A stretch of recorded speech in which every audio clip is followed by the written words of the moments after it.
Hello. Can I speak to an officer, please? Yeah. What's it regarding? It's regarding an assault. Assault? Okay. Yeah. Happened here in South Haven? No, it didn't, but that's why I wanted to basically speak with a law enforcement officer about Okay. it. And what's your name? Don Matthews. Don Matthews? Don Matthews. Yeah. Okay.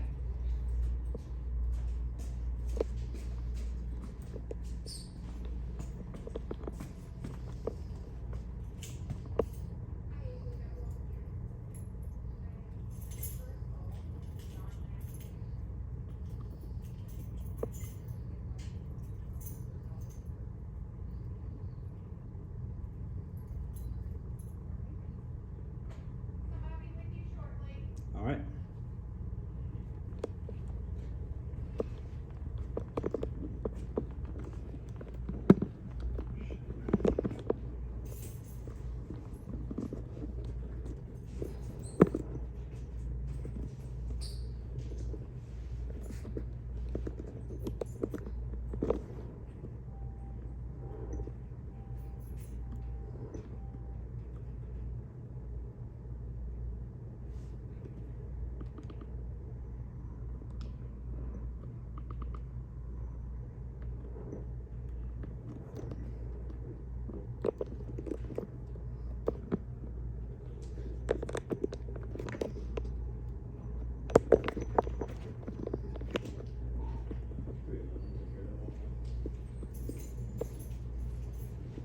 Hey, how you doing? Hey, man. You speak with an officer? Yeah, I did. I don't know if they're ahead of me or. I was gonna say, I was here first, Okay. so I don't know. Yeah. I think we have somebody coming up here for y'all, as well as you two. Do you wanna go back here in this room so we can talk?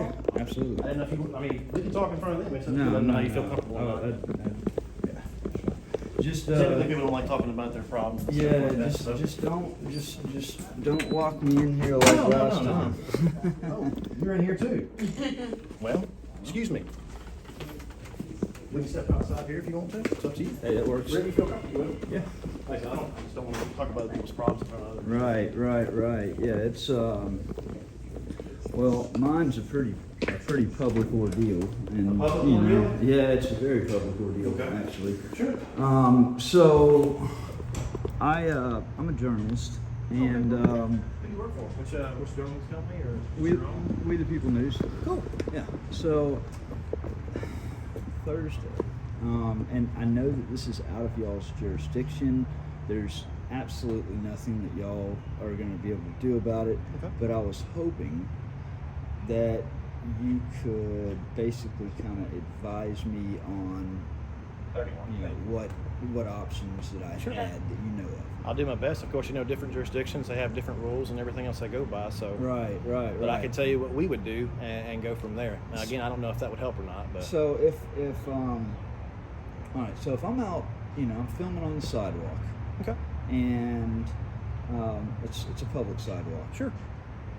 and somebody comes up threatening me, telling me to get off of the sidewalk, and then they charge at me and punch me, knock the camera off of the gimbal right here, and then step on the phone. What? First of all, what crimes would that be?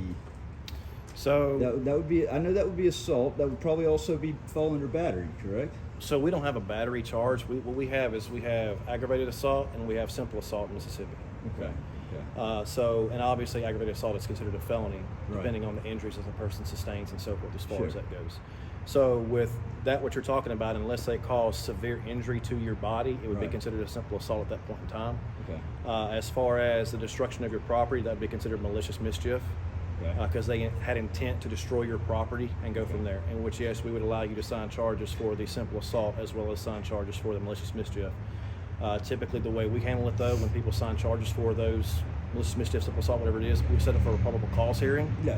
which then goes before the judge, and the judge hears what you have to say about it, or if you have evidence or whatever it may be. And of course, if it's a felony, it would go before a grand jury. felony goes for a grand jury, obviously we would call detectives out there and everything else if it was considered aggravated assault, and go from there, in which they would have that go for a grand jury and get all that stuff figured out. Now, if being that I'm a journalist, intimidation of a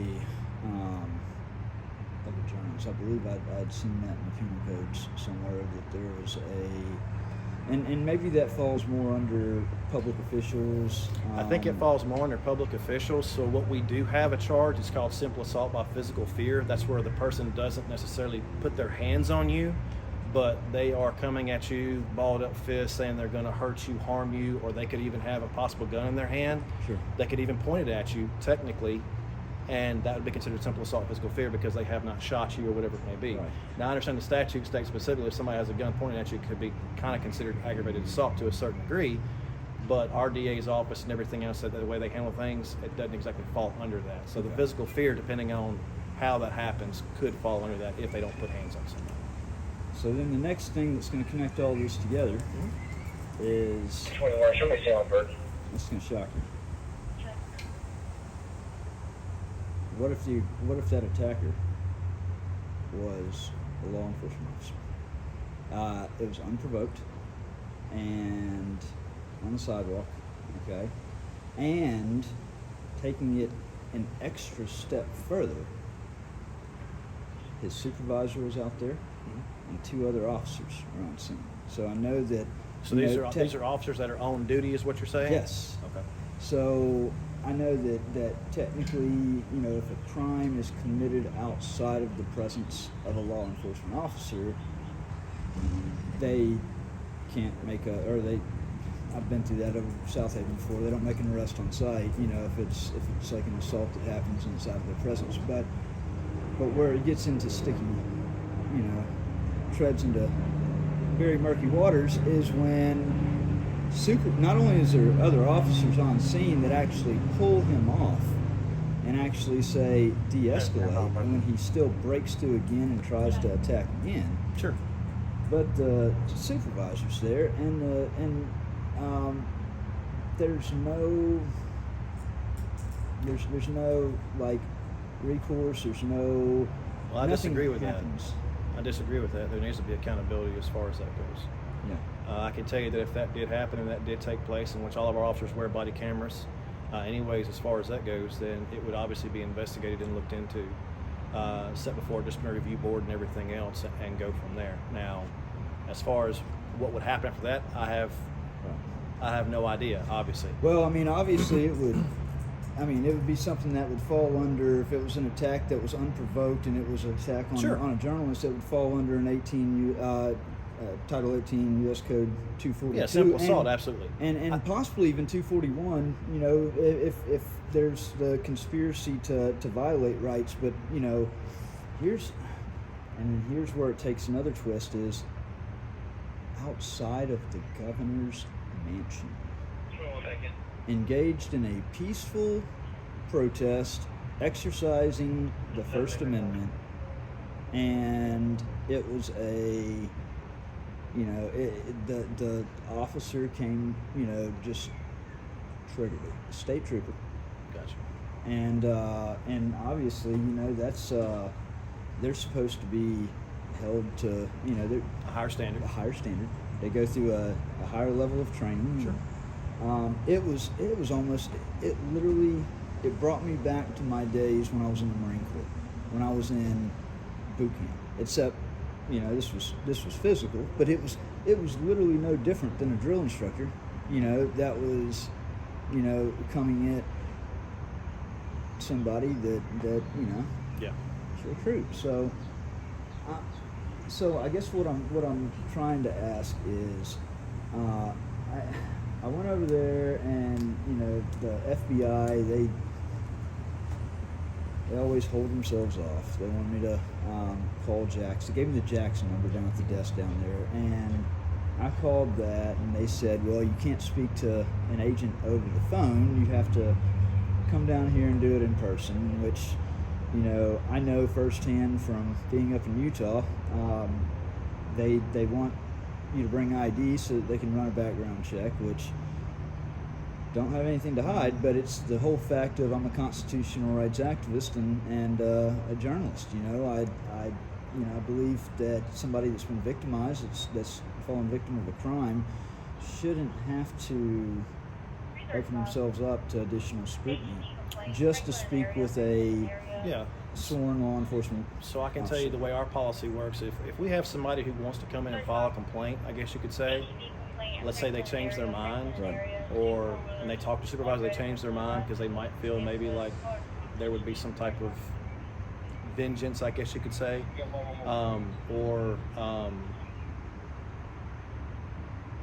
again, they just change their mind, whatever it may be. Then typically what I know what I do and have done in the past is I will go ahead and take their complaint, and it's in our policy. We take that complaint, we go ahead and write that complaint out, even though they won't fill it out themselves. Right. And they might have gone ahead and walked away.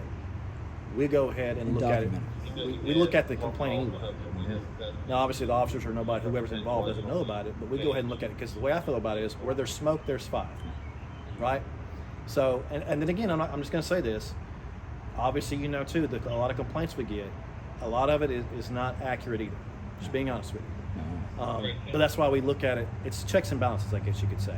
And that's why we do that just in case, because the last thing we want is to have an officer here doing something here that they're not supposed to be doing, and especially they should be utilizing their body camera and everything else, which obviously if their body camera is not on during that interaction, which is against our policy as well, Right.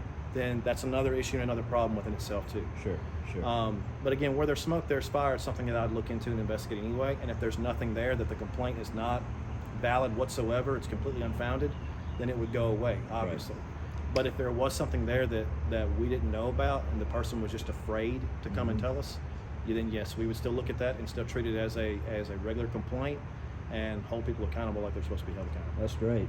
Yeah, I mean, that's kind of the thing about this whole situation is it's gotten to be, I mean, I anybody would agree it's a very intimidating situation because for 6 years now, I've gone to the it's been a cry for help to the authorities about just absolute, the most heinous public corruption that has gone on, and it started with one thing small. It started with an unlawful arrest for holding a state flag on a public sidewalk back in 2017 and asking the officer what his badge number was. He forgot to put his badge on his uniform before he left the sheriff's office.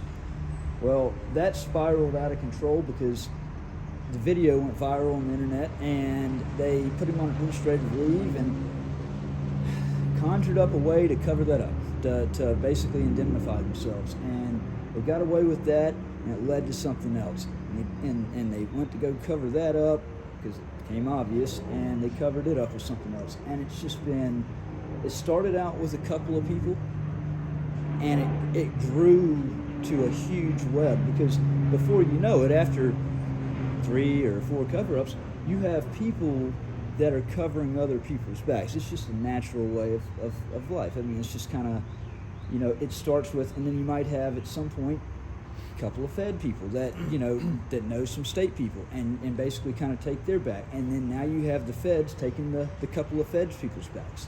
And now I'm in a situation where I've made 3 Office of the Inspector General reports, and they won't even assign it a case number. It's got the evidence, it's crystal clear, the links, they won't assign it a case number, they won't call me back.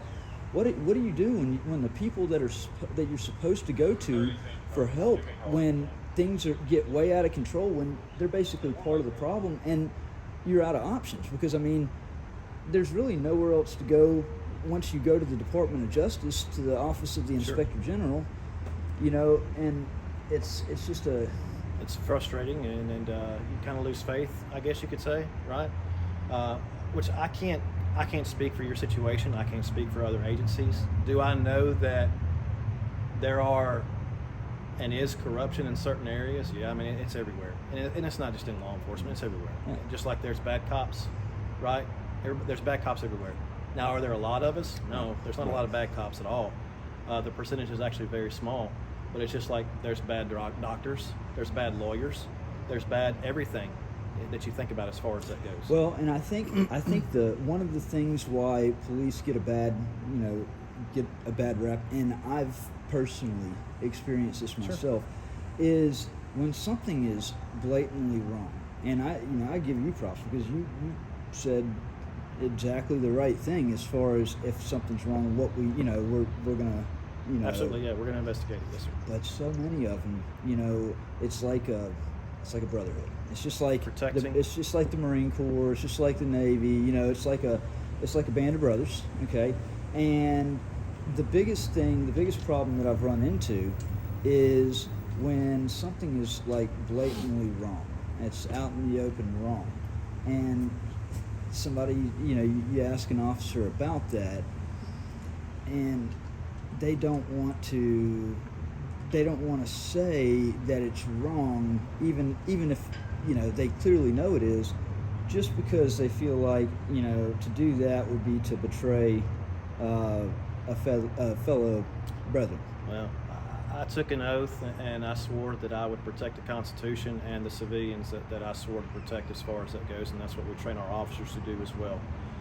With that being said, we also teach our officers that if you see something that an officer's doing that they should not be doing, and it is actually your obligation to step in and stop that, whatever it may be, or speak up and do something. Because a lot of times it might not be to the point where you have to step in and actually stop the officer from doing it, but you see them doing something they shouldn't be doing. Well, speak up to that officer and say something to them. And if they refuse to say something or to do or to stop, at that point in time, then come to us and talk to us. Sure. And we're going to hold people accountable. That's what we do. So we have a good department in that. Our policy protects that, and we make sure that we do what we're supposed to be doing at all times.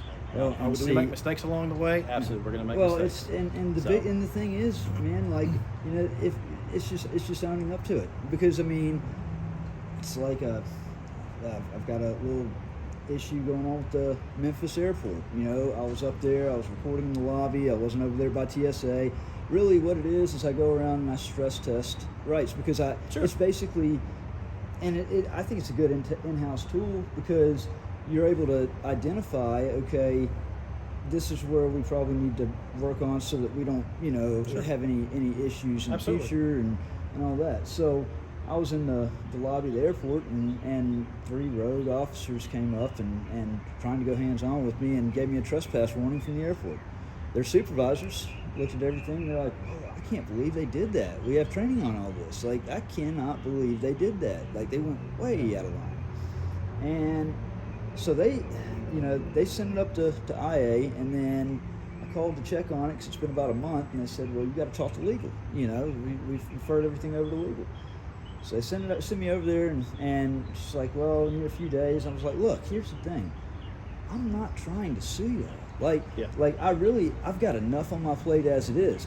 All I want is for you to publicly say, the officers were wrong right here. They made they shouldn't have done this, and to rescind the trespass warning.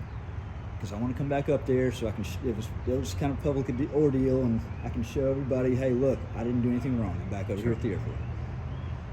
They're wanting to kick the can down the road as long as possible, and it's like, come on, like that's, your supervisors up there, the lieutenants and the captains have already said, wow, I can't believe they did that. Yeah.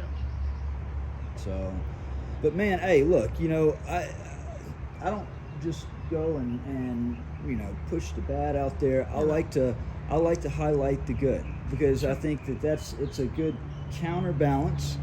I think that you had an excellent discussion with me right here, and I think that you did a great job of representing the South Haven Police Department. Your name is Captain Michael Pressgrove. Michael Pressgrove. Yes, sir. Nice to meet you. Now, You as well. Lieutenant, and I told him Don Matthews, Matthew Reardon, same thing. It's not easy, or it's not hard to find that out. It's my pen name. I actually have a book that's about to publish. Cool. What's the name of the book? It's a autobiography expose, detailing the. I like autobiography. That's pretty much all I read is autobiographies. So. It's something. It's usually about war. Is usually what I like to. I got out of prison January 22nd of this year. It was a conspiracy. Two Lafayette County Sheriff's deputies called over to Galveston, Texas. I had actually just gotten out of prison August 1st of 2023 after serving a year because I went to the FBI office to report law enforcement corruption. I was banished from Lafayette County, and for official purposes, I was supposed to call in. Well, I did, and I recorded the calls. The deputy lied on stand in court, sent me to prison for a year. So when I got out, I took the transcript and I took the recorded calls, and I did what anybody would do, and I put the truth out there, and hold her accountable. It got 50,000 views in a few days. I got a call. I got some tips about corruption going on with the Galveston Police Department, and I drove 12 hours to go and meet up with some other journalist friends to go and film police stops on Broadway. So I'm coming into Galveston. I get pulled over. Officer claims that he smelled alcohol. I hadn't drank in 5 years. I kept demanding a breathalyzer over and over and over again. Wouldn't give me one. Took me to the hospital, drew blood. They had 8 officers hold me face down with my, on a hospital bed with my hands still handcuffed behind my back. The nurse kept sticking me with a needle. I sit in jail for 11 months in Galveston because Lafayette County took out a no-bond hold on me because I was on unsupervised probation. They created that mess right there so that they could silence me, and they kept me in the Galveston jail as long as humanly possible till 2 weeks before trial, extradited me to Mississippi. They robbed me of a trial, held a revocation hearing, used the officer's lies over Zoom, gave me a 2-year prison sentence. Even though I had not been convicted of it, it should have never been charged as a felony, and there should have never even been a DUI. But the governor signed off a false governor's warrant. He authenticated documents that were never authenticated. They actually, all the documents were screwed up.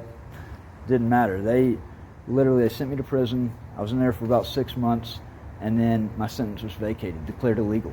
I was released January 22nd, and there's been so much crazy stuff that's happened since then. But they sold my car at public auction. They for no reason.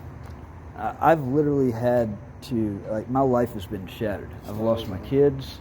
I've lost everything. My resume, I have a phenomenal resume.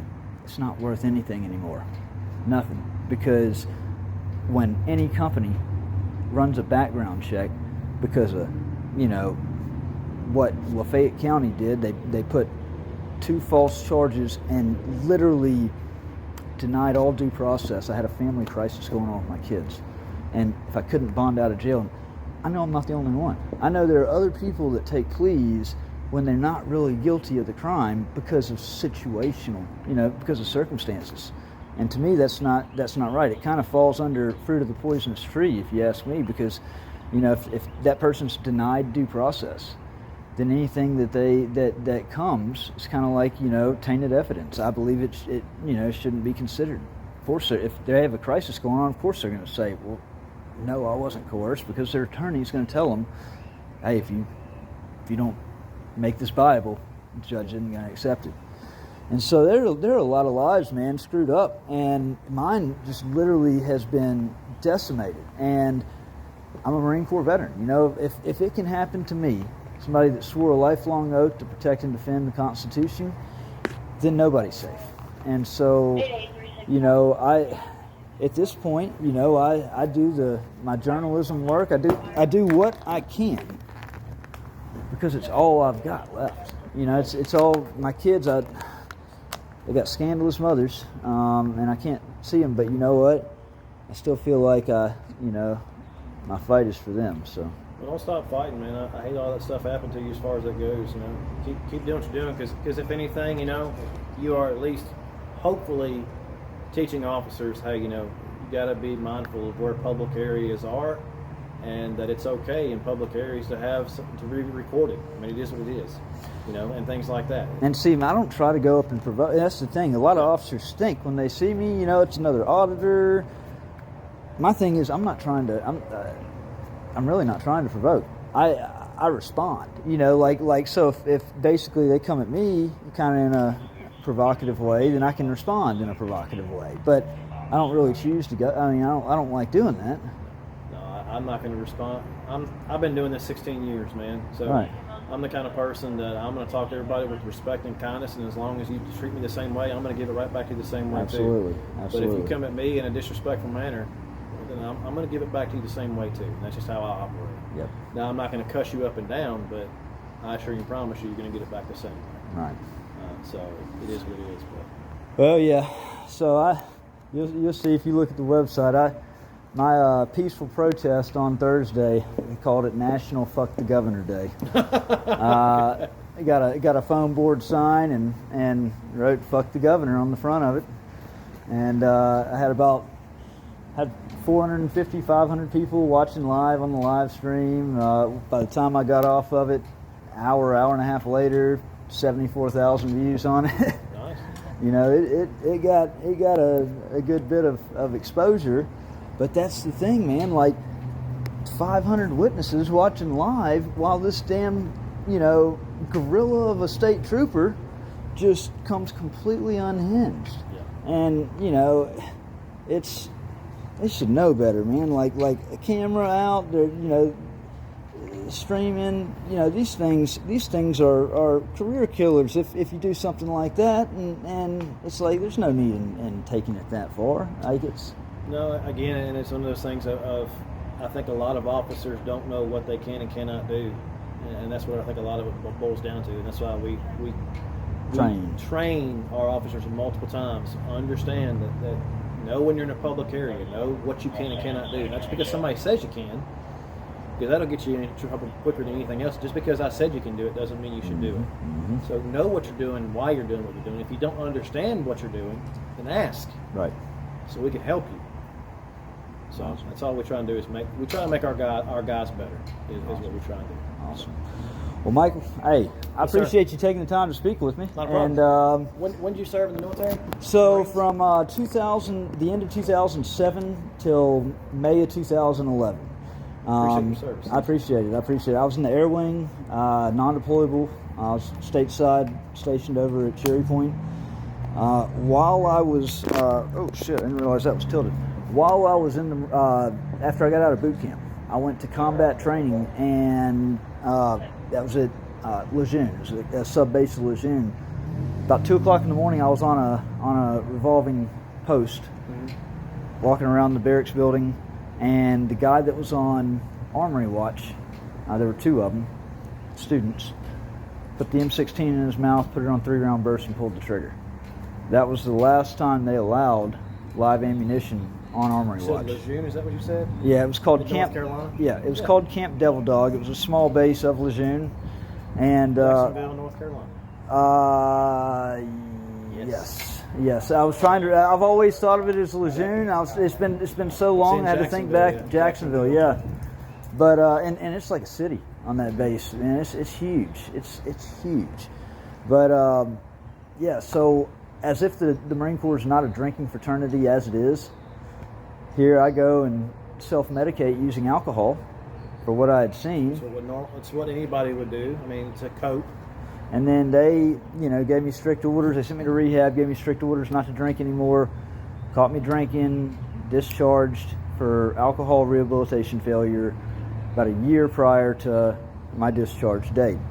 Robbed of all benefits, but just a general discharge, People say all these ugly things online, try to spread, false claims, false rumors that I was dishonorably discharged. They screwed up on that discharge. I honestly believe they should have classified it, if anything, as a medical because of, what I had witnessed. PTSD, I witnessed something traumatic. It caused me to drink. I got, discharged for drinking. I still hadn't gotten a successful challenge of it yet. So, but there are a lot of weird things about that as well. Going back to 2017, I got a FOIA request in on that the day before I got falsely arrested. All along I've thought, well, this is all a cover-up for the original arrest that was obnoxious, standing on the sidewalk holding the flag. But there may have been additional involvement in it because I got the email literally the day before, that actually proves this suicide happened. They actually brought brass end from Virginia, and from my understanding, they came in and they labeled that a training accident. I don't know why it would benefit them to label it a training accident and not a suicide. Probably, and this is just my guesstimate, me just thinking, is that they labeled it as a suicide. More than likely, his family wouldn't receive any of the benefits. So if they label it as a training accident, the family would receive benefits for that more than likely. Well, but also it goes to discredit the claims made by people like me that witnessed it. So then I was looked at as like, that didn't happen. We didn't see any suicide. So I set out on a mission investigating, made the right FOIA request, and lo and behold, here's the proof. They changed the SOP on the same day, or at the same time. They got the fatalities that happened at Lejeune and the surrounding bases for that month, and lo and behold, there he is. And so, but yeah, man, I know you got stuff probably to do in there. That's my job, man. Talk to people if they need something. So awesome. Where's Lieutenant Barr? He retired. Did he really? He's gone. He's done. He's retired. Yes, sir. Okay. Yeah. Did you take over his spot? No, sir. I'm just a captain over patrol. Okay. Yes. Got you. Now, do you have any get out of jail free cards? I don't have any get out of jail free cards. No. I actually left my get out of jail free coin in the car. Oh yeah? Yeah, I did. While I was up in Utah, I met with a chief of police. I call it my get out of jail free coin. It's a challenge coin he gave me, but it's got a badge on the back of it. It's like a mini, it's a coin with a badge on it. It says Sunset Police Department. And then he gave me some cards. I said, what is this, my get out of jail free cards right here? So if anything happens, I just pick up the phone and show them the coin, pick up the phone. Yeah, because it works that way all the time. It does. Well, we're in a favor-driven society, so. I hear you. Heck yeah. Hey, so this, let me ask you this. This is a tripod right here. Okay. So do you think that... Do I stand a chance of an officer misinterpreting, especially like if they don't like me, okay? So it basically, I'll keep that instead of that tripod right there. Keep that on it a lot of times. But it's crazy how much it almost looks like a gun. Do you think, is law enforcement trained to, like, if they see me holding this... Okay, let me ask. All right, so if you see me, maybe not you, but like, because you show a lot of restraint. You're not, but I'm sure that there are officers. Do you think that there are any officers, like if I'm holding this, or even if I had my video camera right here mounted on it, is it a possibility that could be misinterpreted? So just looking at that, no, it would not. Now, obviously, if we got a call about you and somebody said, yeah, you had a gun or whatever it may be, we would show up not knowing. Mm-hmm. But again, our officers are trained, like, there is open carry in Mississippi. Constitutional carry, unless they changed it. It's open carry is what it is. And as long as you have the gun in a holster like I have it, whatever it is, and it's perfectly fine as long as I hold it in your hand. I can look at that and tell. Now, at nighttime, right. I can't say. Yeah, it feels like. Yeah, I can't say. Now that would look. Yeah. So again, at nighttime it could be a totally different story. Again, I don't know. I just don't look at that. I don't perceive that as a firearm. So. Neat little tool or neat little thing right here, because I can just rotate it like that, and so. Hang on one second. Yeah. Yes, sir. Still outside. Okay. So, Deputy Chief. Okay, he's calling you in, huh? Yeah, he's calling me in. So, all right, attorney, should I file a criminal affidavit? I prepare all kinds of legal documents. If I drafted up a criminal affidavit, submit it to the Attorney General's office. If I was going to, go the state route, I don't necessarily think the DA on something like that, because it's a state trooper. I would think it maybe would fall more into the jurisdiction of the Attorney General's office. And you can try it. I mean, my opinion is if you've tried everything so far, then why not go a step further and try it again? That's how I Right. feel. If you feel you were wronged in that way 100% and everything else, and Oh, I know. Well, I want the DOJ to do a pattern and practice investigation Yeah. into it, because it's, you know, honestly, it's some real shady stuff surrounding Sure. all of that. I understand. But yeah, definitely. Yes, Hey, sir. be on the lookout for my book, man. It was a pleasure meeting you. Pleasure meeting you too. Yes, sir. Thank you. Be safe, okay? Yes, sir. You too.